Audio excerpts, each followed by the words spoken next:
fiction, science fiction, horror, fantasy, crime, LGBT, thriller. You have now entered the House of Mystery. Welcome back into the House of Mystery. I'm Al Warren. Mr. Joe Goldberg, he's back. He's back in the house. He's back from vacation. I'm back from vacation. I'm in the house. You called out. I came into the house and left my vacation. That's not true.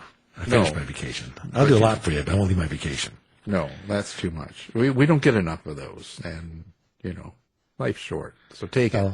I would leave my vacation, especially for Robert here, because he's worth missing vacation days for.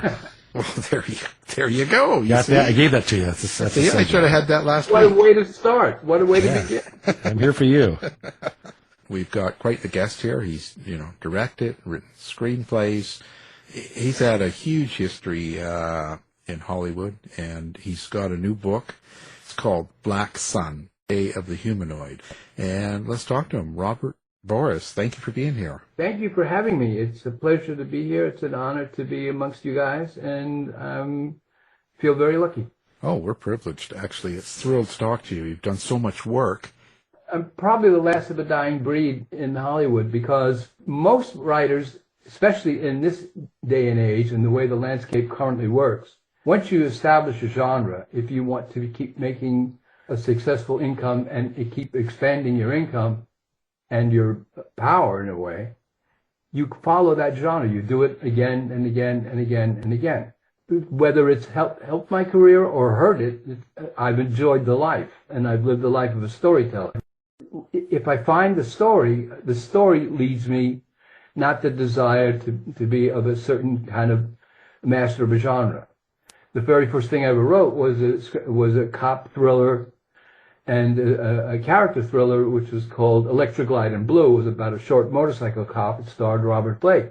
And that very first screenplay was turned into a feature film. Afterwards, I went as diverse as writing offbeat, nutty stuff. Like for Dan Aykroyd, I wrote Dr. Detroit, which is a huge, broad slapstick comedy.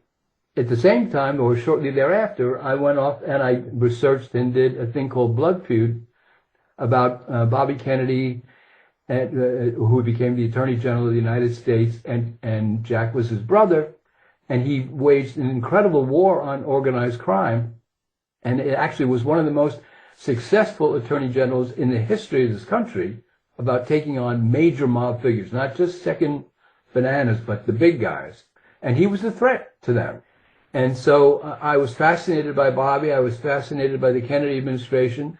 Bobby had in the Justice Department, in the basement of the Justice Department, he had established what he called the Get Hoffa Squad, which is a group of top FBI agents who were investigators, forensic accountants, those kinds of people. And their sole job every single day was to get Jimmy Hoffa and to clean up the Teamsters. That was their job. And there were famous people in it. Walter Sheridan was an FBI investigator. Carmen Bellino was the forensic accountant.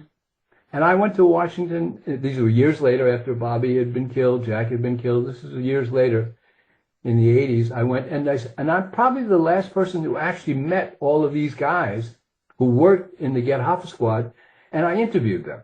So I got to know a lot about Bobby, a lot about the Justice Department, a lot about Jack, and all of those things, and their dealings with Hoover, and all of that. So I go from the broad comedy with Dan Aykroyd doing Dr. Detroit to doing Blood Feud. So I was a kind of writer who went wherever the story was that got me. That's the road that I traveled, and I did not stick on the same path. I didn't write more cop movies and more whatever it was. I didn't do Jason Bourne and then do Jason Bourne 2 and Jason Bourne 3 and Jason Bourne 4. I probably should have, but I didn't. Yeah. Yeah. Mistake.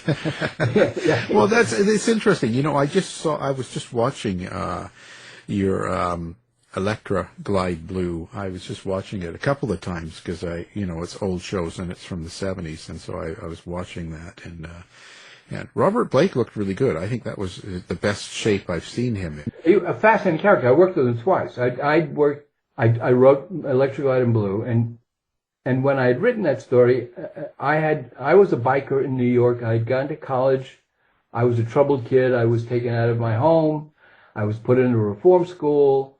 I never should have gone to college or gotten into any college. I was left behind. I didn't go to high school, and I got into all kinds of troubles.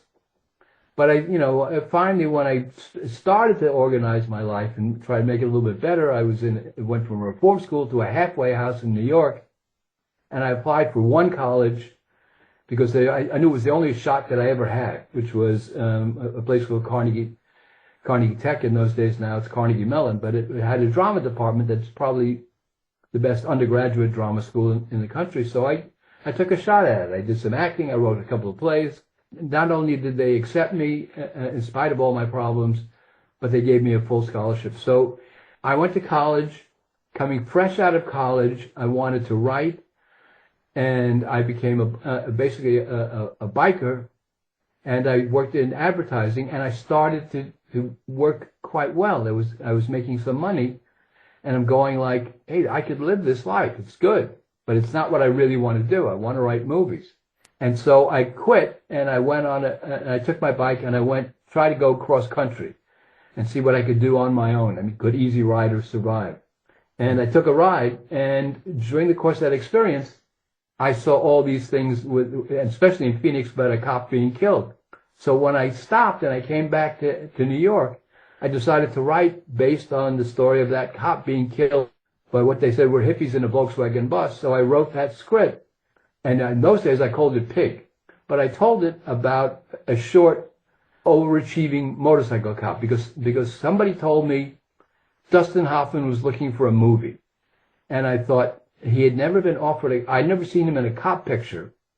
So I thought, oh, this is perfect. Let me tell the story of a short motorcycle cop who dreams of being a detective.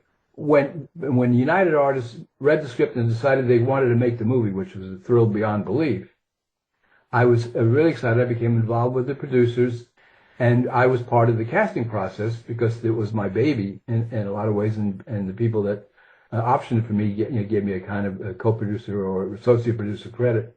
Anyway, I was there at the casting, and we changed the title. They said, you can't go with Pig. That's just too dark. No, I'm shocked by that. We talked around and we came up with Electric Light and Blue. We had this casting call out. We had some people coming in and talking about it. Dustin Hoffman was not interested in playing a cop, so that dream never happened. But Blake comes in, and he was, I'm 5'10.5", I think, and so he was just about my height, and we talked, and he was very charming, and he was, had done some incredible work. I mean, the guy had been around for years. And he comes in, and I had great regard for him. And we started talking, and then he suddenly said, you know why I want to do this part? And the director said, why? And he said, I'll show you why. And he took off his boots, and there were huge lifts in his boots. And now he went down to like around under my belt loops, I think. I don't know how short he was. But the transformation was staggering. And he said, that's why, because I understand this guy. And that was a pretty impressive moment. And so after that, the director talked to United Artists, and they decided that Blake would be a good choice. So that's how I met Bobby Blake. When you say how you can make a living just sticking with one genre and kind of doing one thing, one style, and you chose not to. You're flying all over the place, like doing all sorts. Did you have a particular reason in your mind why you were doing this, or were you just kind of going as it comes kind of thing? Like what made you do that? I think probably for me, as a kid, look, I knew, I jokingly say that, the first thing I reached for when I came out of the womb was not my mother's hand, but a pencil. And so I think as early as I could remember, I think I knew that I wanted to write. When I was a kid, movies absolutely, in New York, we had a couple of shows in the daytime, called matinee theater, And I used to come home from school, race home from school, and sit down and have a chocolate milk and cookies and a sandwich and watch matinee theater. There was a thing called $1 Million Movie. So I got hooked on watching old movies. Even when I was, 11, 12, 10, 11, 12, I was already hooked on movies. And I loved them all. There was something about cinema that just, it just got into me. And so I couldn't decide, did I want to write Westerns, which were very popular? Did I want to write cop thrillers? Did I want to write I knew I wanted to make movies, and I just liked them all. And so I developed a large mental library of film. So when I started actually selling and actually getting to see my dream or my first vision actually become a reality, and I started thinking about what do I want to do next, I was all over the place. It probably, I would bet that, and I don't remember this exactly, but I would bet that my earliest experiences that started me going in different directions was I probably saw a movie that I said, oh, that's good. Maybe I could do something like that or better. And so I probably said, oh, I'm going to try and do something like that, or I'm going to try and do something like that. So it wasn't that I felt comfortable in a genre and said, let me do another one like this and let me do another one like this. It was more like the next project that I saw, the next movie that I saw that stimulated me, made me say, you can do that or you can do something better than that. Now, I'm not saying that everything I wrote was better than that or even as good as that. But that's, I think, what inspired me, was my love of film in general created my love of trying to write all these different formats instead of just one thing in which I was comfortable. Comfortable was not part of my vocabulary. I didn't care about that. I loved learning new things. I only start to write when I know in general what the story is, but I do not know all the people and all the elements, and I do not work it all out on index cards or anything. I work out in general terms. I want to be here when I start, and I want to be here, kind of here at the end of the first act, and kind of here at the end of the middle, and kind of here at the end game. But I don't know how I get there. That's the fun of it for me. That's why I do it. Once I get into a storyline or an idea, I like to find it and let the people that I'm writing about, let them find it. Suddenly somebody says something. I wasn't sure why they said it, because I work in dialogue most of the time. I wasn't sure why they said it, but it also suddenly leads me in another direction. So I like discovering the story as I write it, as long as I know in general where I'm going, but I don't have all the answers when I start. It isn't programmed into me. So that's the fun of it for me. So that's why I like doing different things, because I don't know how it's going to end up. How did that translate from all that experience from the womb to writing a book? Did it translate well? Well, I started off when I was a kid in Brooklyn. I grew up in Brooklyn and then moved to Washington Heights. My family separated and divorced. So I was with my mother and my brother. And in the early days, I remember in junior high school, I was interested in poetry. And I think in my generation, most kids, that was a creative outlet, writing these fanciful poems. And I remember there was a citywide poetry contest.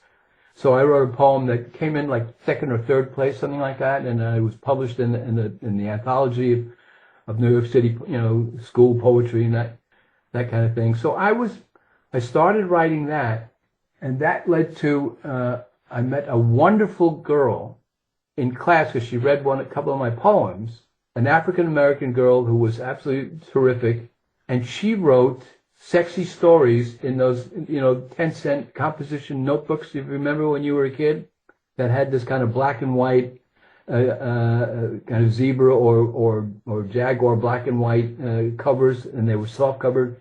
And she would write these sexy stories and sell them for 10 or 25 cents. And in class, and she was doing a land office business. So I said, why don't you write some of those? And I tried that. So I started moving into different kinds of writing, and then it led me to, I knew what I wanted to do. So I went from poetry, beautiful, artful poetry, and precocious poetry. I went to raw sex stories, and then from there I went, and then I sat down and I started to write short stories in junior high school and in high school. And then when I knew I wanted to try to go to college, I wrote some plays. I had an experience that made me very lucky. In that halfway house that I was living in New York, I got a chance to do two things that changed my life. And it really set me on the path. One was I lived not far from a place called the Fillmore East, which became the cultural center of the art movement in those days and the music movement. And they had all the great rock groups. They had Janis Joplin. They had the Doors. They had them all. And they were and the Jefferson Starship. All of those people were there. Because I was living a block away in the halfway house and I had to get some kind of money to live on, I got a part-time job working in the backstage of the Fillmore East. And if you remember the movies of that period and that time, they used to have, when bands were playing, they used to have these kind of floating amoeba in color behind them on the walls and stuff, and you'd see them floating around and shifting into shapes. So I was part of the guys that shined the spotlights on the back wall and put those images up on the wall. But I got to see Janis, and I got to see Jim Morrison. I mean, literally, 3 feet away from me, and it was like a breathtaking experience to get a chance to see music that way.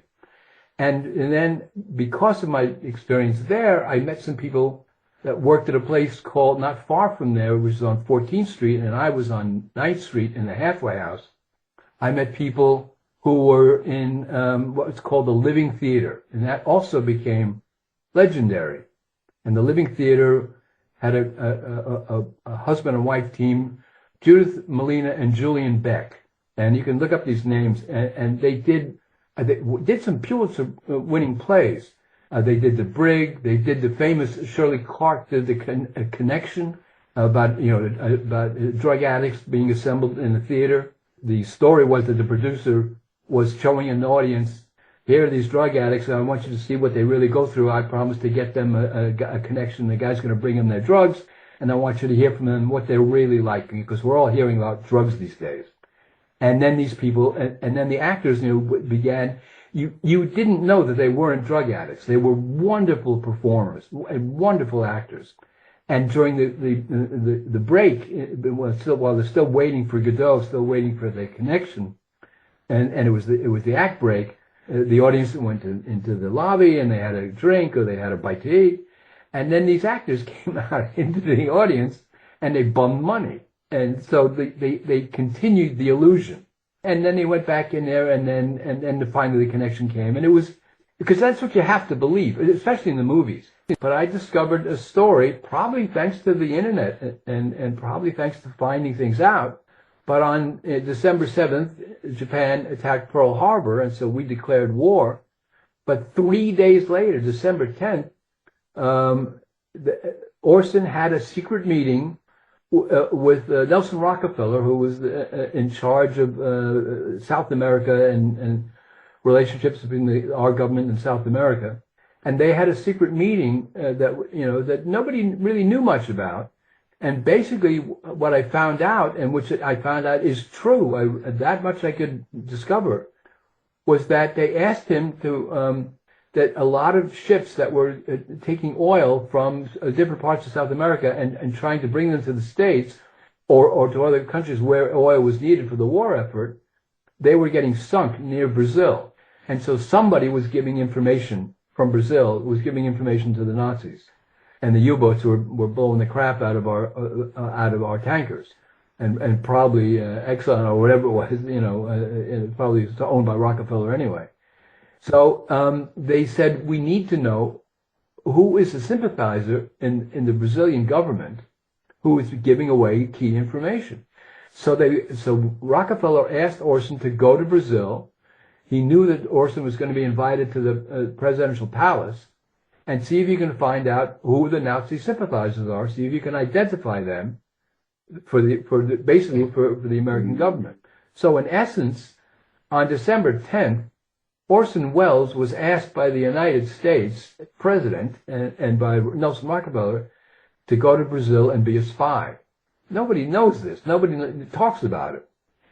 And he said to them, look, I'm not going to find out what you want me to find out in 2 days and a weekend. I have to stay there for a while.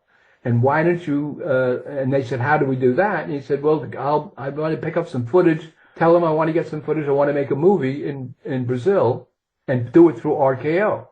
And that's what was worked out. They gave a cover story. They gave RKO $1 million to finance him going to Brazil to be there to make a movie. So now he was going he couldn't get into the military. He tried to enlist, like a lot of the movie stars were doing right after Pearl Harbor. He couldn't get into the military because he had back, bad feet, he had problems. They wouldn't take him. And he could do tours and do entertainment and do magic, but he didn't want to do that. So he said, I'll go to Brazil and be a spy, essentially. So off he went. And I thought, what happened down there? And I realized, and I began to do more research.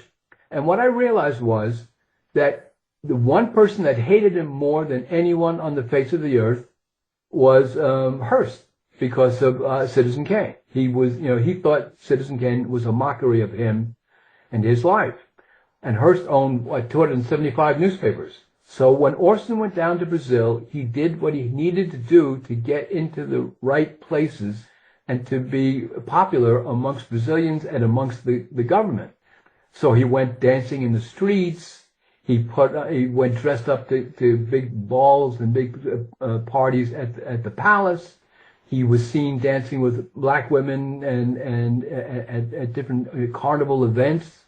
And Hearst and all his newspapers, and if you remember at the beginning of the war, we were getting brutalized and being beaten all the time. Wake Island fell, the Bataan fell, Corregidor, the Death March, the Bataan Death March, all these horrible things. And Hearst would put on the front page of his newspapers on one side showing dead American boys, and on the other side he'd show Orson Welles, having a party and having a grand time, and saying American movie star parties while American boys die. He basically was doing everything he could to destroy the reputation of Orson Welles. And so I said, how did Orson react? What happened? So I went to Brazil to do the research, and that's how I do it. And I sense what a story is. I knew that it was worth sitting down and trying to write something about it. And the more I dug into it, the more I realized there is a story here. And that's what got me going. That's how I got to the blank page. And I believe this is a story that people want to know. And I think every time I finally sit down to write, I have the arrogant belief that people are going to want to see this story and find these answers that I found. So now let's talk about the book, Black Sun. So what's the premise of this book? What are people going to get when they pick up this book? I was sitting around, I was writing. I had done the first draft of Air Force One, and it turned out to be a terrible Hollywood story for me. But the first draft was mine. Ridley Scott. There's a wonderful story about how Ridley Scott got involved with it and how he got it off the marketplace. I was very good. I mean, I think you can tell that I don't have a problem talking. You're shy. That's an introvert. And so it's hard to pull words out of me. But in those days in Hollywood, I was pretty well known in the industry as a storyteller. And when I had a pitch, people kind of wanted to hear whatever I was pitching. I did very well in the development world in the days when the story really mattered. Today, the story does not matter as much as who's attached to it. And so in those days, I was pretty well known coming up with interesting storylines. And so if I had a new pitch, the agents that I had at those days, it got around and then people would say, why don't you come and tell us the story, blah, blah, blah. So I did that a lot. I went around and did a lot of pitching. So I'd done the first draft of Air Force One. I came up with the idea for Air Force One, and then Ridley Scott heard it, and he knew that I was going to another big producer to pitch it the very later that day. And he literally had his agent call mine, and they called me out of the meeting. I was with a very famous producer named Bernie Brillstein, because I had done a movie with Bernie, but for Dan Aykroyd. And I was going to tell him the story of Air Force One, and then they pulled me out and said, and my agent said that Ridley Scott said, if you take it off the table right now, and I left nothing behind. I outside of telling him the story verbally, I left no paperwork behind, nothing, no storyline, no treatment, nothing. And he said, if you take it off the table right now, he'll buy it for $250,000. So I went, and besides loving Ridley Scott, of course, I said, yes, absolutely. So that's what had happened with that. And I like telling the story of airplanes and airplane hijacking and adventures and so forth. So I would, during the Writers Guild strike, I figured I might as well use this time and go back to some of the things that I really like. So I went back to the idea of hijacking. I have friends in the Air Force. And I said, tell me about the greatest, new advance super bombers and super weapons. And for the 21st or 22nd century, what are you working on in general? And let me see if I can tell the story. So I got basically the sense of the hottest new aircraft, and the things I heard about it were amazing. I mean, that plane would do everything but tie your shoelaces. It was just incredible. So I said, okay, I'll write another kind of Air Force One adventure. I had a disappointment because Ridley left the project and went off to make White Squall, and so my heart was kind of broken with what happened with Air Force One. So now I thought I'd go back to it after all these years and do a new story about a new superplane with an attempted hijacking. So I start writing, and I realized the strike is going to go on for a long time. It was getting more and more intense. Other unions were breaking away, and they were going on strike. It was getting to be a game industry changing situation. And being a Writers Guild Award winner, as I was writing, I realized that I couldn't talk to anybody, and it may be for a long time, about my screenplay. And I was never going to go up against the Guild, and I was never going to betray the Guild ever. And I will never do that. So I said, okay, so I'll do it as a novel. I'll go back to what I had done years before when I co-wrote the novel Blood Feud, which ultimately became a miniseries, and it ultimately got me the Writers Guild Award for the miniseries. So I thought, okay, I'll write it as a novel. So now I sit down and I start writing this novel about this superplane that's going to get hijacked. And whenever I didn't know where it was going to go. I had no idea I got an idea about my heroic character, which was an ex-Navy SEAL who was in charge of security, and he's haunted by some things that happened in his past, and he's a troubled, broken man in a way. And so I had the general idea for the storyline, and I just loved this plane, which was nicknamed Black Sun. And I'm writing, and it's starting to get into the novel, and I'm enjoying it again. I didn't think I'd put off writing prose and writing novels for a long time. After Blood Feud, my expertise and my skill set was about, quickly identifying dramatic scenes and putting them down in terms of the screenplay. And so that's the way I wanted to tell stories, which are mostly visually and with some dialogue. So now I was here writing a novel again, and I was actually having a good time. I hadn't done one in 35 years or so, and I was having a good time. And whenever I took a break, I didn't know where the story was going to go next. Whenever I took a break, I look on the news, and there's only two things on the news in those days during the course of the strike. Only two things that people were cared about. One was Donald Trump, and the other one was artificial intelligence. And I suddenly realized that if this plane is the greatest scientific advance in planes ever created by man, and it has 38,000 separate functions going on at the same time that no human being can ever cope with, well, of course it would have the most advanced artificial intelligence ever created by science as to be a support system on the plane. So I thought, wow. And everybody now was talking about AI. Is it the dystopian thing of the future? Is it the doomsday of our future? Is it going to be the dominant species? All of these things, all these questions. What about rogue, runaway AI? It started to fascinate me.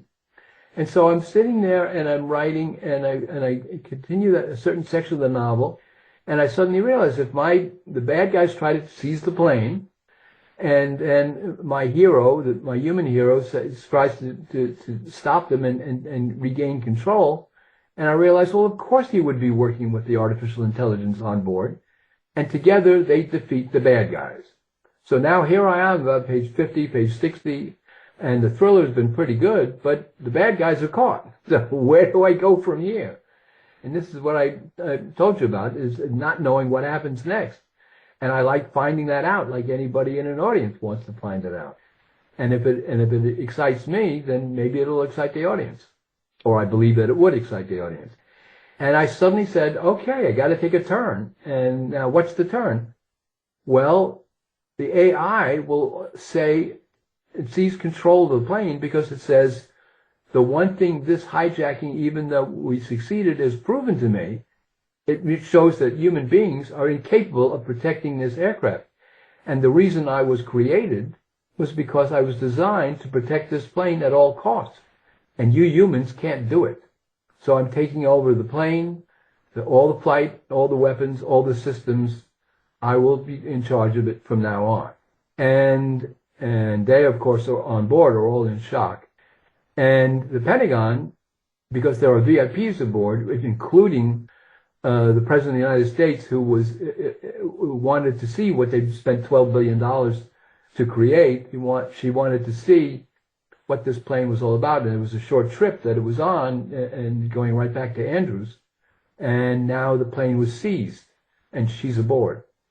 And so the Pentagon decides to send up a couple of F-22 Raptors to check out the plane and see that it's safe and see what's going on. But the AI on board the plane reads them as hostile, and because its systems are so profound, it blows the F-22s out of the sky. They have no defense against what this plane can do.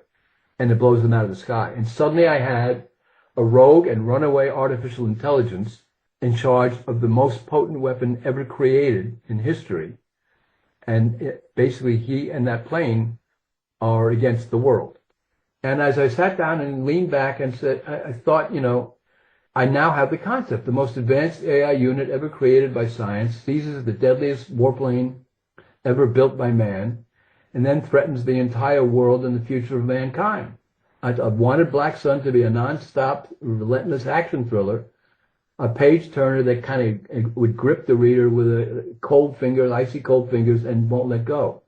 I wanted to create a kind of white-knuckle ride into a hell that, to me, revealed the most important question of our time: has man finally created the Frankenstein monster of our own undoing? And that's how Black Sun was born. Usually, when I'm doing screenplays, I kind of, because of the current environment, I usually try to think of, okay, who could play this? Who is it being written for? Because the first thing that any producer or any studio that even considers optioning and or buying a screenplay, the first thing they say to themselves is, who's going to be in it? Who can we attract? What I've learned in this moment in time in our history, and it wasn't always true, by the way. Back in the 70s and 80s, as you know full well, if an actor wanted to change his or her price, and they all do, they want to move up into the $20 million school. If they want to change their price, the best way to do it overnight was an action movie. Keanu Reeves went from a nobody and did Speed, and suddenly the next day he's worth $20 million. That's the way you did it. It was an action movie, some kind of big thriller that would catch on, Bruce Willis, Die Hard, whatever it is. You do that kind of movie, it is a big hit, everything changes.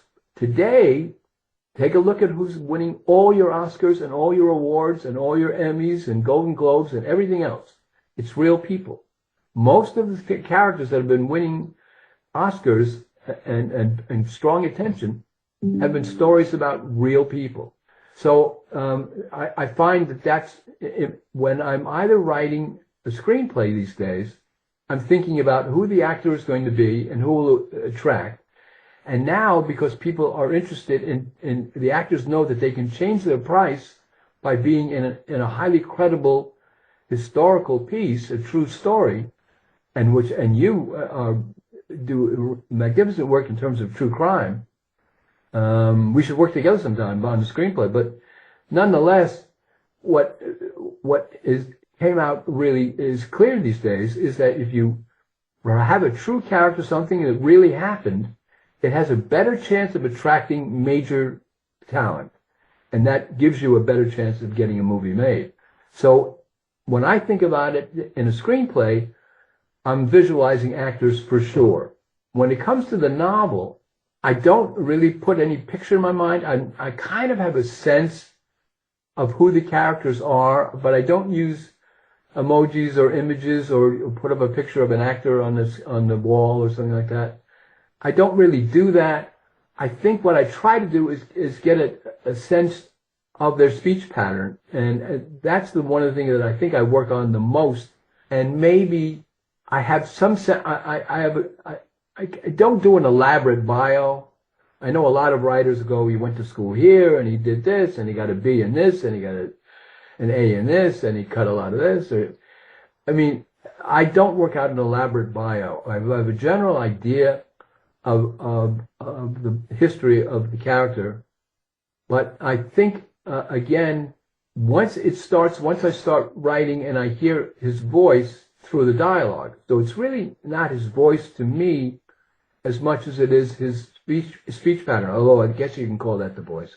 But it's the way he talks, or she talks, whoever the lead characters are. And in some of my stories, women are also the leads. But the way the character talks usually defines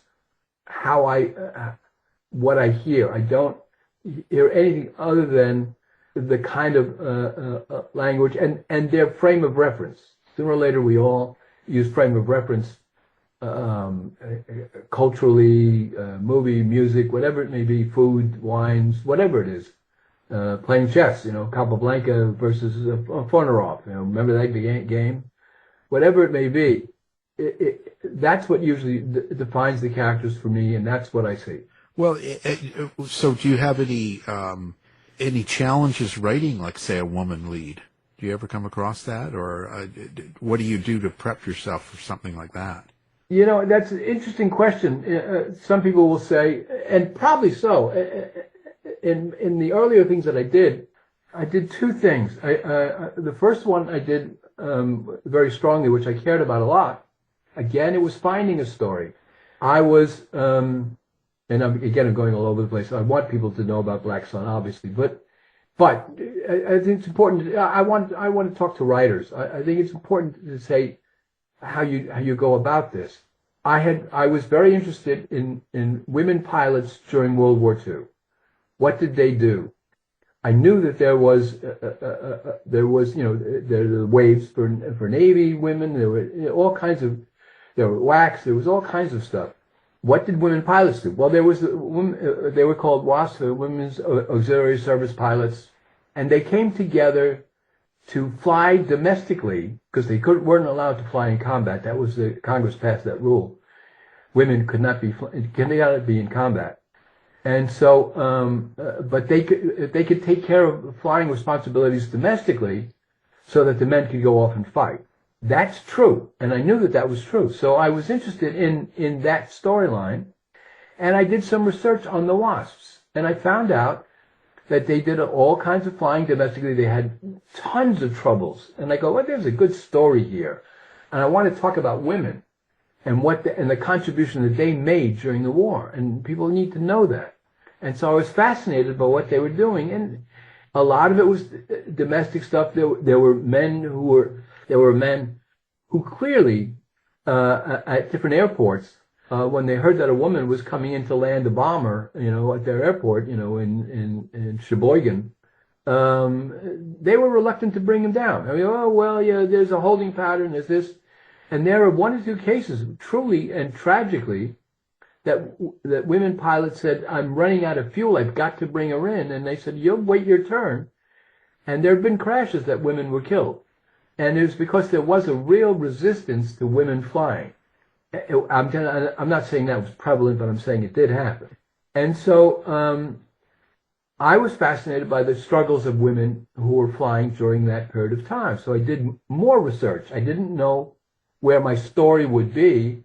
I could tell a domestic story, but I didn't know, actually what it would be. So I kept doing some research. I wouldn't say I was working on it day and night. I would try other stories, and I'd see something and say, oh, why don't I look at this part of it and whatever it is. And then I finally found the story of the two lead women. One, her name was Jackie Cochran. The other one, her name was Nancy Love. They both represented two pilots who were very, very different. Jackie Cochran was the daughter of a sharecropper in the poor rural sections of Mississippi, and she was, when there was barnstorming pilots when she was a child, some guy took her up for $1, and she didn't have $1. He said, okay, I'll take you up, and took her up for a 5-minute ride, and she fell in love with it. And so she, Jackie Cochran, was determined, even though she had no education, she was determined to get an education and to become a pilot, and she did. And she was a great pilot, and in those days they had air races, literally over an airfield, not just going from place to place, but going around pylons and all kinds of tricky flying. They really put on a hell of a show. But that's how she got into it, because what she saw as a child. Nancy Love, complete opposite. 180-degree opposite.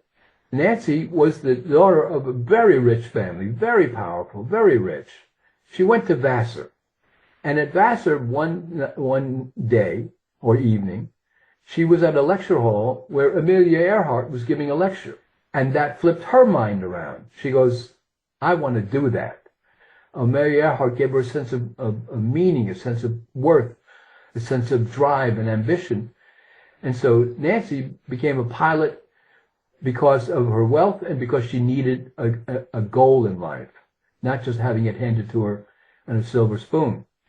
So now I had these two women as culturally different as possible, and they both looked upon flying with a different thing, and they raced against each other. They were very competitive and didn't like each other. One would win one state fair, and one would win the other state fair. So they were constantly in conflict. When war broke out, they had two different approaches. They wanted to go into the Women's Army Air Corps, because there was no Air Force in those days. They wanted to go in the Women's Army Air Corps, and they had two possibilities. They had two different approaches. Nancy Love, the rich one, wanted to have women immediately. She only wanted to accept pilots in her group who at least had over 1,000 or 1,500 hours. She wanted experienced pilots from day one so that they can take over the job of men and fly all across the country, anywhere they needed to be, from day one. Jackie, on the other hand, felt somewhat differently. She said, yeah, of course I'll want women who are experienced, but I also want an open door to women who want to learn to fly, and we'll have a division that teaches them, so let them learn something that they want to learn. So she wanted to be open to more people and have a lot of people come on board who knew nothing about flying. So you had these two different approaches, and then, of course, Eleanor Roosevelt got involved because she was very careful about making sure that African Americans and minorities got their chance, like the Tuskegee Airmen, to make their contribution. She wanted to make sure women got their chance as well. So she leaned on Franklin, the president, and so he agreed that, well, let's give them a chance. So Hap Arnold, who was the chairman of the Joint Chiefs, I believe, Hap said, all right, let's have two divisions. Nancy has one, and she'll do it her way, and Jackie has another one, and she'll do it her way. Let's see what happens. So they were working, and I said, this is great. They were competitive with each other. This is great. And then I stumbled upon the story by accident, was when they decided, we can't have these two different divisions anymore. We're going to combine them into one division, make them, and let a certain number of women come in and learn to fly, and we'll have two joint commanders of the division, and it'll be Jackie and Nancy. So now the two of them were put together, and I said, oh my God, that's a story, for God's sake. So I started to sit down, and I started to write, and started to go with these two women who were forced to be together by the President of the United States, and forced to work together to bring women into the Women's Air Corps. And then I read the thing that pushes me over the top. So again, I didn't know where the story was going. I knew that I had a story, and I was starting to bite into it, and I was enjoying it. And I love being taken to a place that I didn't expect to go. That's the joy I have of being a storyteller, is I don't know where the hell it's going to go, but I'm going to go there, if it makes sense. And then I stumbled onto the big one. The big one was we were sending and delivering bombers to England for the war effort. And they would go from New York to Halifax, and from Halifax across the water to somewhere in England. And so we had these pilots who were doing that. And then there was a certain pressure for pilots in action, and they ran out of pilots to deliver planes. And so they brought Nancy and and Jackie and a few women in a top secret mission to fly bombers to England, separate bombers. So each of them had a different bomber, and they flew together to England and to deliver their bombers. And then they would come together in one plane and take the one plane to Dublin, and in Dublin they'd get a boat back to the States. That was the plan. And I suddenly said, oh my God, the women are going into a combat zone, and it's a top secret. And what a great setup for a story.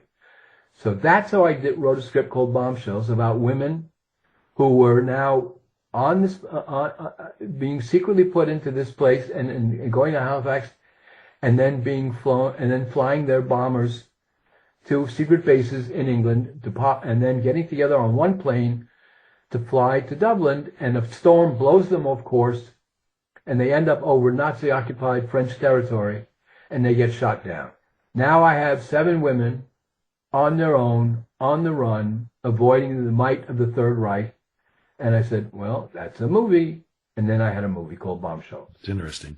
So now let's talk about, have you got a website set up, and do you have a lot of social media? Do you like to do that, or do you interact with readers, fans, or any of that stuff, or do you avoid all that?